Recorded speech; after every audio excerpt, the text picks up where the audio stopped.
বন্ধুরা, আজকে আমার রেসিপি সোয়াবিনের মশলা কারি, সোয়া চাং বা নিউট্রিলা।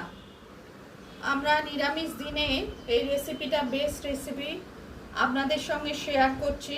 পেঁয়াজ রসুন ছাড়া সোয়াবিনের মশলা কারি।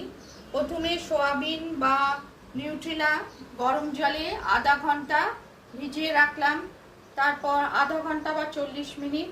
তারপর এটা ঠান্ডা হলে নরম হাত দিয়ে চেপে জলটা বার করে একটা জায়গায় রাখলাম। তারপর রিফাইন অয়েল গরম করে জিরে ফোড়ন দিয়ে আলুগুলো ভেজে নিলাম। তারপর সোয়াবিনগুলো ওই আলুর সঙ্গে দিলাম। নুন, হলুদ, কাশ্মীরি মির্চ, ধনে গুঁড়ো, জিরে গুঁড়ো দিয়ে নাড়লাম। টমেটো পেস্ট মিক্সিতে ব্লেন্ড করে টমেটো পেস্ট দিলাম।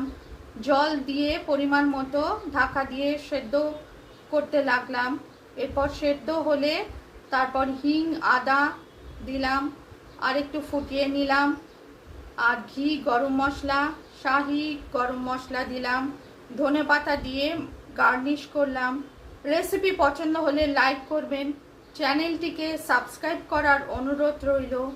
পেঁয়াজ রসুন ছাড়া সোয়াবিনের মশলা কারি বা নিউট্রিলা মশলা কারি যাই বলুন না কেন, ভাত, রুটি, পরোটার সঙ্গে বা সাইড ডিশ হিসেবে দারুণ লাগে। আপনারা তৈরি করে দেখতে পারেন।